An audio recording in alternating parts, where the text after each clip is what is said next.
শীর্ষ নেতৃবৃন্দ এখানে এসেছেন। আজকে বাংলাদেশে জাতীয় সংসদ নির্বাচন ও গণভোট অনুষ্ঠান হয়েছে। জাতি সেখানে অংশগ্রহণ করেছেন। নির্বাচনের ফলাফল এখন ঘোষণা হচ্ছে, চলমান আছে।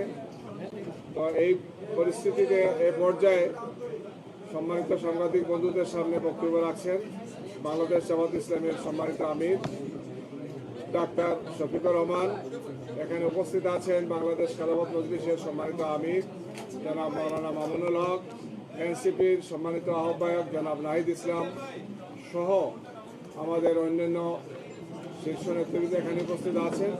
এ পর্যায়ে আপনাদের সামনে বক্তব্য রাখছেন বাংলাদেশ জামাত ইসলামের সম্মানিত আমির ডাক্তার শফিকুর রহমান। আসসালামু আলাইকুম ওয়া রাহমাতুল্লাহ। সবাইকে মধ্যরাতের শুভেচ্ছা। কেমন আছেন সবাই? আলহামদুলিল্লাহ। আমরা আপনাদের মাধ্যমে প্রিয় দেশবাসীকে প্রথমে ধন্যবাদ জানাই যে দীর্ঘদিন পরে দেশের মানুষ দুইটা নির্বাচনে একই দিনে অংশগ্রহণ করেছে, একটি গণভোট আর একটা সরকার গঠনের জন্য ভোট। আমরা যতদূর জানতে পেরেছি, সংস্কারের জন্য যে গণভোট ছিল সেই গণভোটের পক্ষে হা ভোট বেশি পড়েছে। এই জন্য আমরা দেশবাসীকে আন্তরিক মোবারকবাদ জানাই। যদিও অফিসিয়ালি এটা ডিক্লেয়ার করা হয় নাই, শেষ পর্যন্ত কি হয় সেটা আমরা দেখার অপেক্ষায় আছি। আর সরকার গঠনের জন্য যে নির্বাচন হয়েছে সেখানে মূল প্রতিদ্বন্দ্বিতা ছিল মূলত দুইটা জোটের মাঝেই বলতে হবে। আমরা অংশগ্রহণ করেছি। নির্বাচনের প্রক্রিয়া যখন শুরু হয়েছে তখন থেকে শুরু করে আমরা আমাদের কার্যক্রম চালিয়েছি। আমাদের যারা প্রতিদ্বন্দ্বী ছিলেন তারা তাদের কার্যক্রম চালিয়েছে। স্বাভাবিক একটা নির্বাচন যখন হবে সবাই জিতবে না, কেউ জিতবে কেউ হারবে, এটাই গণতন্ত্রের সৌন্দর্য। আমাদের দেশে কিছু সংস্কৃতি আছে, আমরা এই সংস্কৃতিকে পাল্টানোর পক্ষে। তবে আমাদের কিছু অবজারভেশন আছে, সেই অবজারভেশনগুলো আমরা জাতির সামনে তুলে ধরার পক্ষে, যাতে ভবিষ্যতে একই অন্যায়ের বা সীমালঙ্ঘনের পুনরাবৃত্তি না ঘটে। বেশ কিছু ঘটনা ঘটেছে, আমরা এগুলা কম্পাইল করছি। আমরা আমাদের পরিসরে আবার বসবো। আজকে তো এই পরিসরে আমাদের বিস্তারিত আলোচনার সুযোগ ছিল না, কারণ এখন পর্যন্ত বেশ কিছু আসনে আমাদের জানা মতো আমরা এগিয়ে আছি এবং গণনাও কমপ্লিট। কিন্তু স্থানীয়ভাবে যারা রিটার্নিং অফিসার আছেন তারা ঘোষণা দিচ্ছেন না, ঝুলিয়ে রেখেছেন। আমরা বুঝতে পারছি না এটা কেন। মাঝখানে আবার ওয়েবসাইটে হঠাৎ করে দেখা গেল যে কে কতটা আসন পেয়েছে সেইটা দেওয়া হলো, মাঝখান থেকে উদাও হয়ে গেল, আবার নাই। আমাদের লোকদেরকে বসিয়ে রাখা হলো দীর্ঘ সময়। এই একটু আগে ওনারা একদম প্রথম পর্যায়ে 10টা-12টা কেন্দ্রের যে ফলাফল সেগুলা ঘোষণা করা শুরু করেছে, সেটা আবার বেসরকারি। তো আমরা সব মিলেই এখন আপনাদের সামনে পূর্ণাঙ্গ কোনো বক্তব্য দিতে পারছি না বলে আমরা দুঃখিত। আমরা দিব ইনশাল্লাহ। আমরা আবার বসবো, আমাদের মধ্যে আমরা এগুলা নিয়ে বিশ্লেষণ করব। আমাদেরও কোনো ত্রুটি ঘাটতি থাকে সেটাও আমরা দেখব। আবার যদি সামগ্রিক কোনো বড় ত্রুটি ঘাটতি হয় তাকে সেটাও আমরা আনবো। আমরা আগেই বলেছি ছোটোখাটো কোনো বিষয় নিয়ে আমরা টানাটানি করবো না এবং পুরানা রাজনীতির সংস্কৃতিতে আমরা ফিরে যেতে চাই না। আমরা ইতিবাচক ধারার রাজনীতি করতে চাই। রাজনীতি যদি দেশের মানুষের জন্য হয় তাহলে যারা রাজনীতি করবেন তাদেরকে এই কথা মেনে নিতে হবে যে পাশ করার গ্যারান্টি নিয়ে কোনো নির্বাচন হয় না, কোনো রাজনীতি হয় না। আপনি যাবেন মানুষের কাছে আপনার বক্তব্য নিয়ে, মানুষ যেভাবে গ্রহণ করবে, যতটুকু গ্রহণ করবে তাকে আপনার অভিনন্দন জানানো উচিত।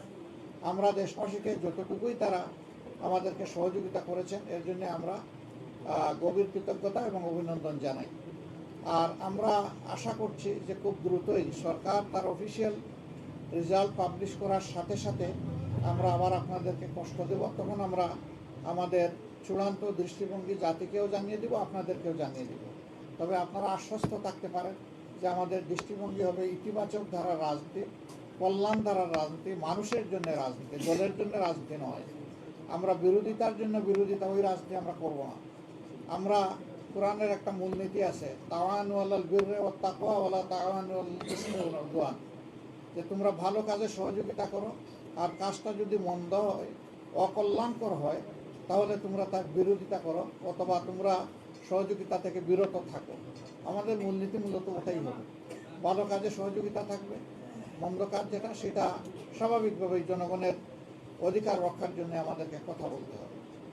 আর আমরা আশা করছি যে বিস্তারিত খুঁটিনাটি বিষয়গুলো আমরা কালকের মধ্যে বা পরশু দিনের মধ্যে হয়তো বা পেয়ে যাব। এ সময়ের ভিতরে সরকারও আশ্বস্ত, নির্বাচন কমিশন আশ্বস্ত করেছে যে তারা 13 তারিখের ভিতরে রেজাল্ট দিবেন। আমরা সেটা দেখার অপেক্ষায় আছি তারা দেন কিনা।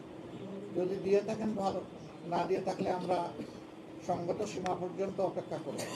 কিন্তু এই যে কিছু আসনে ইঁদুর বিড়াল খেলা, এমনকি ঢাকা 8 আসন এখনো ঝুলে থাকবে কেন, সেখানে কি হচ্ছে এটা আপনারা সাংবাদিকরা জানেন। এই বিষয়গুলো কিন্তু সুস্থ দ্বারা রাজনীতির পরিচয় বহন করে না, এগুলো অসুস্থ দ্বারা রাজনীতি।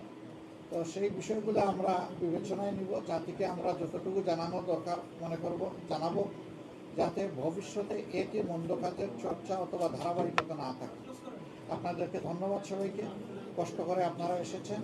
আমরা একসাথেই কাজ করব, আপনাদের সাথে আমরা আছি, আমাদের সাথে আপনারা থাকবেন, দেশবাসীর সাথে আমরা সবাই থাকবো। সবাইকে ধন্যবাদ। আসসালামু আলাইকুম। এখন পর্যন্ত আপনারা কতটি আসনের খবর পেয়েছেন যে আপনারা জয়ী হয়েছেন? আমরা খুব নিতে চাচ্ছি না, এই কারণে রাত তো অনেক হয়ে গেছে, আর এখন তো ফাইনাল কিছু বলতেও পারবো না। যেমন এক ভাই প্রশ্ন করেছেন যে কতটা আসনে আমরা এখন পর্যন্ত বিজয়ী হয়েছি, এটার তো কোনো সঠিক উত্তর নাই আমাদের কাছে, কারণ বেশ কিছু আসন ঝুলিয়ে রাখা হয়েছে। আমরা নিশ্চিত আমাদের বুথ ফেরত যে সিট এসেছে আমাদের কাছে, সাইন করা সিট, সেখানে আমরা দেখতেছি যে আমরা এগিয়ে আছি। কিন্তু এইটা নিয়েও ওখানে লোকালি বিভিন্ন তালবাহানা করা হচ্ছে, বলা হচ্ছে যে পোস্টাল ব্যালট মিলেই একটু দেখতে হবে, আর একটু এই আছে ওই আছে, এই ওইটা কি এটা আমরা বুঝতে পারছি না সব জায়গায়। এই ওইর বাইরে এসে আমাদেরকে একটা ক্লিয়ার মেসেজ দিলেই আমরা তখন বলতে পারবো যে আমাদের অবস্থানটা কি। আপনারা কি কোনো কারচুপির আশঙ্কা করছেন বা সন্দেহ করছেন কিনা? ইঞ্জিনিয়ারিং অনেক কিছু তো হয়েছে, অনেক কিছু হয়েছে, কিন্তু এখনই আমরা এই ব্যাপারে কোনো কিছু বলতে চাচ্ছি না। আমরা বলেছি যে সব কিছু ফাইনাল যখন আমাদের হাতে এসে যাবে, আমরা বসে সব দিকের তথ্য নিয়ে সব দল যারা আমরা 11 দল আছি তাদের নেতৃবৃন্দ আমরা বসবো, বসে সব তথ্য কম্পাইল করে আপনাদের সামনে আনবো। আপনি ইতিবাচকভাবে নেওয়ার কথা বলেছেন, যদি নির্বাচন কমিশন যে ফল ঘোষণা করবে আপনারা সেটা মেনে নেবেন কিনা? আপনি আমার ইতিবাচক দ্বারা রাজনীতি থেকে যে মেসেজ নিতে চান সেটাই আমাদের মেসেজ। ভাই, আপনি বলছিলেন যে অনেক জায়গায় যে গণনা করা হচ্ছে, হুট করে আপডেট আসা বন্ধ হয়ে গেছে। বন্ধ হয়ে গেছে। এইটা আসলে আপনি কি কাউকে দায়ী আমরা তো করবেন? এটা অবশ্যই কেউ না কেউ এটার জন্য দায়ী হবে। এই জন্য আমাদের এইগুলো আরো জানতে হবে, চেক করতে হবে, তখনই আপনাদের সামনে কনফার্ম না হয়ে একটা কথা আমি বাতাসে ছেড়ে দিলাম, পরে দায়িত্ব আমার উপরে আসবে। আমরা ওটা চাচ্ছি না।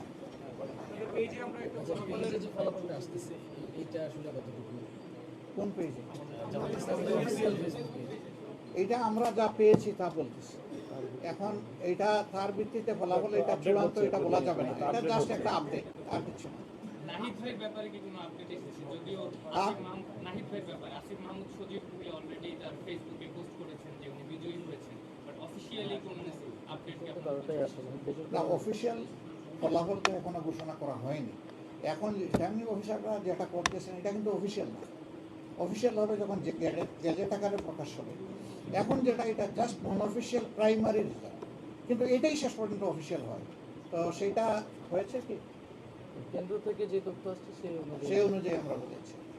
কিন্তু আপনারা পরবর্তীতে যে আসলে মতামত দিবেন সেই সময়ে যদি মানে অনেকগুলো আপনাদের সাথে অসঙ্গতি থাকে, তখন কি বলে আদৌ কি কোনো লাভ হবে কিনা? মানে আপনারা এক ধরনের লাভ লসের ব্যাপার না, আমরা তো সত্যটা তুলে ধরবো, এবং তখন ওনাদের ফল ঘোষণাই কিন্তু চূড়ান্ত হবে না, তখন আমাদেরকে অন্য দায়িত্ব আমাদের উপর পড়ে যাবে, ওইটা আমাদেরকে করতে হবে। তো আমরা চাই না এটা, আমরা চাই জনগণের রায়ে যেটাই হোক এটা যেন সঠিকভাবে আমাদের সামনে আসে। আমি তো ওইটাই বলছি যে আপনারা তো ধরেন বলতেছেন যে সবকিছুর পরে আপনারা জানাবেন, কিন্তু এখন যেসব কেন্দ্রগুলোতে আপনারা আপনাদের তথ্য অনুযায়ী আগানো আছেন কিন্তু সেইগুলো নানা কারণে ফল ঘোষণা করতে বিলম্ব হচ্ছে, সেই ব্যাপারে আপনারা কার্যকর কি পদক্ষেপ ঘোষণা দিয়ে দিলে তখন ঘোষণা দিয়ে দিলে তো আসলে না, আমরা তো তাদের সাথে যোগাযোগ রাখছি, সংশ্লিষ্ট লেভেলে রিটার্নিং অফিসার যারা ওখানে আমাদের লোকরা বসা আছে, যে আপনি রেজাল্ট দিবেন না কেন, রেজাল্টের শিট আপনার হাতে এসে গেছে, আপনি কেন এটা পেন্ডিং রাখবেন?